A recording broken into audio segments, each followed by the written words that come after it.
ආගෙන ඉන්න.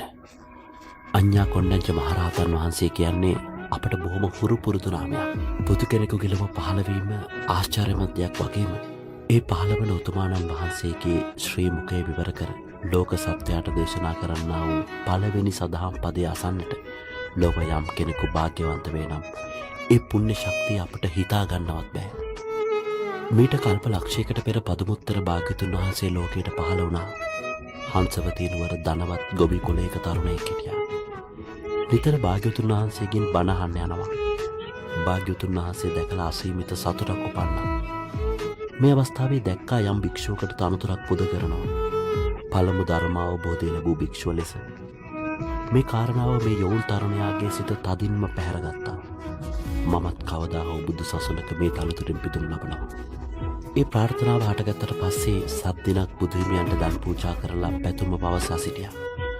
ඒ සඵල වන බවට නියත විවරණය ලැබුණා. එදා සිට භාග්‍යතුන් වහන්සේ ප්‍රමුඛ මහා සංඝරුවනට දන් දෙන්න පටන් ගත්තා. සිල් රකින්න පටන් ගත්තා. ජීවිතයේ පිනෙන් පිනම පූර්ණය වුණා. මේ විදිහට මේ සසර ගමනේ විපස්සී භාග්‍යතුන් වහන්සේ ලෝකේ පහළ වන කාලෙත් මේ තරුණයා ඉපදුණා.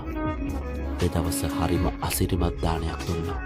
තමන්ට අයිති කුඹුරු කොටස මුලින්ම වපුරලා හැදීගෙන එන හීම් බණ්ඩිය කොටස මැල්ලුමක් විදියට හදලා අග්‍ර කොටස භාග්‍යතුන් වහන්සේ ප්‍රමුඛ ආර්ය මහා සංඝරුවනට පූජා කළා. ඊට පස්සේ මහා බණ්ඩිය කියන කොටසත් ඒ විදිහටම කළා.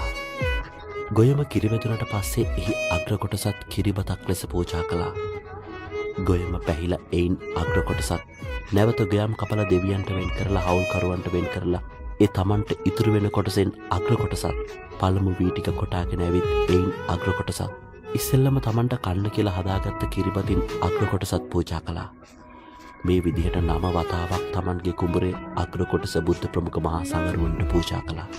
මේ මහා පුණ්‍යවන්ත උත්තමයා අප්‍රමාණ සැප සම්පත් විඳලා අපේ සිද්ධාර්ථ ගෞතම භාග්‍යවතුන් වහන්සේ ලොව පහළ වෙන කාලේ කිඹුල්වත් නුවර බමුණු ගමක බ්‍රාහ්මණ සාර කුලයක ඉපදුණා. නමින් කොණ්ඩඤ්ඤ. වේද ශාස්ත්‍රයේ පරතරටම ගියා. සිද්ධාර්ථ කුමාරයා ඒකාන්තයෙන්ම බුද්ධත්වයේ ලබන බව ප්‍රකාශ කළේත් මේ බමුණුතුමා. ඉතින් සංසාරේ ප්‍රාර්ථනා කළ පැතුම ඉටු වෙන දවස උදා වුණා. ඇසල සඳ හස්විල මත පිපී දිලුණා. සඳතිය උතුරා ගැලුවා.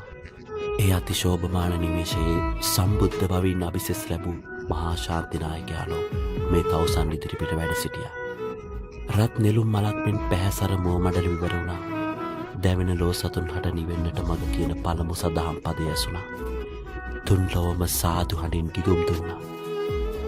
මේ අඤ්ඤා කොණ්ඩඤ්ඤ උත්තමයන් වහන්සේ ධර්ම අවබෝධයට පත් වුණා. මා විසින් නොයෙක් දුෂ්කර ප්‍රතිපත්ති පුරා අවබෝධ කරගත් ධර්මය පළමුව අවබෝධ කළේය කියන අර්ථය ඇති අඤ්ඤාසි වතබෝ කොණ්ඩඤ්ඤෝ යන ප්‍රීති වාක්‍ය භාග්‍යතුන් වහන්සේ වදාළා. මේ පුණ්‍යවන්ත මහරහතන් වහන්සේ සම්බුදු සසුනේ 80 මහා ශ්‍රාවකයන් වහන්සේලා අතර මුල්ම ශ්‍රාවකයන් වහන්සේ වන්නට භාග්‍යවන්ත වුණා. ඒ අති උත්තර අපගේ කොණ්ඩඤ්ඤ මහරහතන් වහන්සේව නමස්කාර පූර්වකව සාදුකාර දී සිහිපත් කරමු. සාදු සාදු සාදු.